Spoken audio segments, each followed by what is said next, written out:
Father Mike Schmitz points us in a lovely direction here. How do we interact well with others and our Lord? He uses these words, vulnerability and transparency. The idea that we need to let ourselves be seen. We need to let ourselves be known by others. This is the invitation our Lord offers us each. That we are confident first in who we are. We're striving towards confidence there. Every one of us always has questions. We always have questions about, who am I? Am I good enough? Am I the way I'm supposed to be? Am I doing the right things with my life? We all have those questions. They don't go away. We just learn better responses to them. Often, maybe the response is simply, I'm doing the right thing right now. And I have my eyes open to what I might need to change. Being aware that I can always improve. I can always work better. I can always love better. I can always be better in the world. But that is confidence in ourselves, and then to turn to other people and say, this is who I am. It's not who I want to be, maybe. I'm willing to admit that I have faults.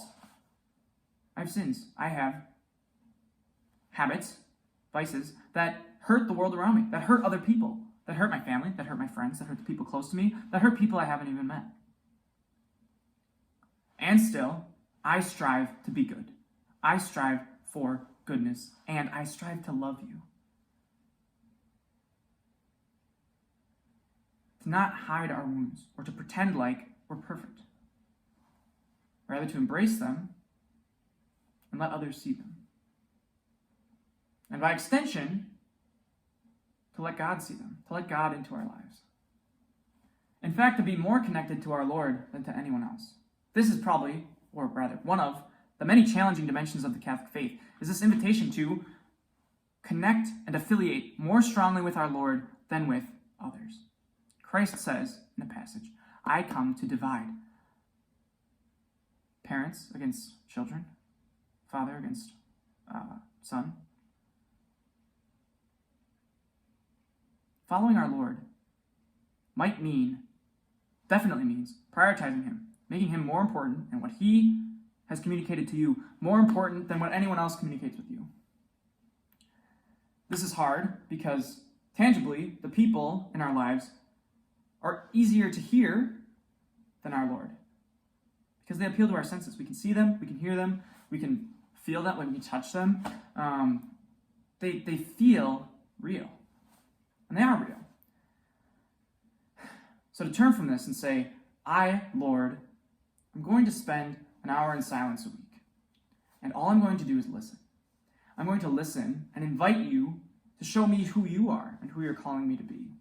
And from that understanding, I will learn how to interact with everyone else in my life. I will prioritize time with you. That's one of the last things Father Mike Schmitz says. He says, you have to give time to our Lord, or carve out time from your schedule. However you want to think about this, you need to take time and give it to our Lord. If you're wondering, why hasn't my faith meant as much to me as it does for other people? Or why doesn't it mean as much for me as sports, or fill in the blank with whatever it is that you're very passionate about. Something you're passionate about, you say, the faith doesn't get me going like that. So a typical question to ask is, do you give your faith, your relationship with the God who made you, as much time as you give to your sport, or to your music practice, or to your academic work, or to your hobbies? Do you give him, maybe not even as much time, do you give him any time at all? If asked, I think every one of us would say, let's say you meet the love of your life, you have this huge crush on a person, and they say, oh, can we meet up for like coffee later, 15 minutes? You would rework, if you're like me, you would rework your whole schedule to go on a 15-minute coffee date with your crush. I would. I hope you all would. Don't miss those opportunities. That's an aside. But the point is, if asked by a person that you prioritize, that you have a desire to be with, if you can free up 15 minutes for coffee, to interact, to just say hi, you would do it. You'd bend over backwards to make it happen. 15 minutes. Maybe that's a good invitation for each of us, myself included. It's so easy to get bogged down in life with how busy we are, how many things we're trying to keep track of and stay on top of, deadlines, both academic, rehearsals, sports, practices, your hobbies. These things are important. Whatever you have going on in your life, It's important, right? We're talking about it's part of who you are. Maintaining those parts of who you are. But within it, carve out, let's do this together, 15 minutes.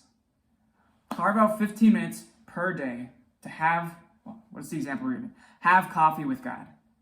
It's a time for you to say, God, this time is yours. I'm glad to see you. Thanks for inviting me to interact with you today, to hear from you. It is good to hear from you. You know more than I do.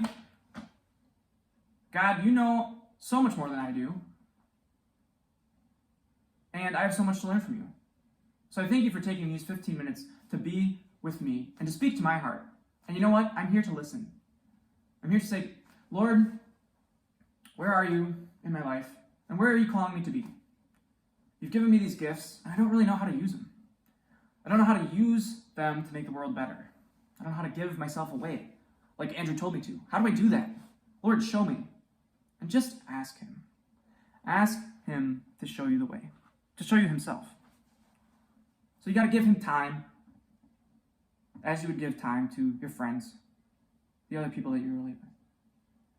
I think if you give time to our Lord, you'll give time more generously. You'll learn to give time more generously to other people in your life too. To interact with people in such a way where you say, I can ask you good questions. And I can expect deep answers, or I know how to handle them. There's an artistry to this. The longer you're alive, the older you get, the more you talk to people, the more you learn how to interact with people when they say challenging things. Like, I am struggling with depression. Or I'm sad due to the loss of a loved one unexpectedly. Life gets deep really fast the older you get. These things, experiences you've never had to live through before, they start happening to you. And it's so important to have this community of people where, yes, you can joke around with, you can have a good time with, but you can also say, hey, can you pause your day for like 2 seconds? I'm really struggling and I need to share something with you. And I need you to receive me well. Surround yourself with friends like that. And then vice versa. Be that kind of friend for others. Practice the art of listening deeply, of trying to know who another person is. It's a great question we focused on at the beginning. Who am I? How do I find confidence in who I am? How do I stand up for myself in the face of the world? You have that confidence. Turn to your friend now and ask, who are you? How can I love you individually? What do you need from me today? This is sort of the culmination of all we do as Catholics.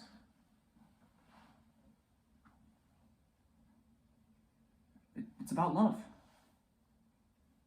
We want to love the world well.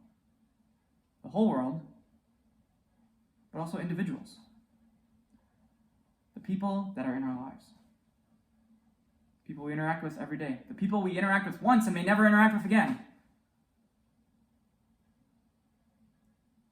That's what we're called to love in every interaction. And how do we do that? How are we given strength to love the world well? We learn from God. We say, God, I need you to love this world well. I need you if I'm going to love these people, because I have shortcomings and I get angry and I get annoyed and I get frustrated and I get stressed, and I can't possibly love well in every interaction I have with people. That's true. But the Lord, in turning to him, that's where we learn. That's where we're strengthened. There's this image typically used of a cup. And we are the cup, and what fills us is love. So there's water, and the water goes into the cup. And let's say you want to give water, you want to give love to another cup. You want to fill another cup up. Well, you only have so much water in your cup, right? And so the more you give away, the less of it you have to give away, until eventually, your cup is empty and you have no more love to give away.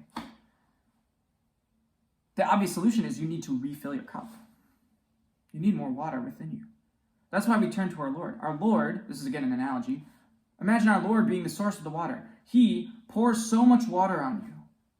He fills your cup as the scriptures say, fills your cup to overflowing. It is from this overflowing cup that you pour love into other cups, into other people's lives. That's why we turn our lives, or we orient ourselves towards God. That's why Catholics pray, because we want to learn how to love like Jesus loved. We want to love so strongly that if asked, we could stretch our arms out on a cross and have nails put through our hands if it meant saving someone else. That's how we want to love. And Christ and our relationship with him is what fills us with love in order for that to happen. He fills us to overflowing so we can fill others.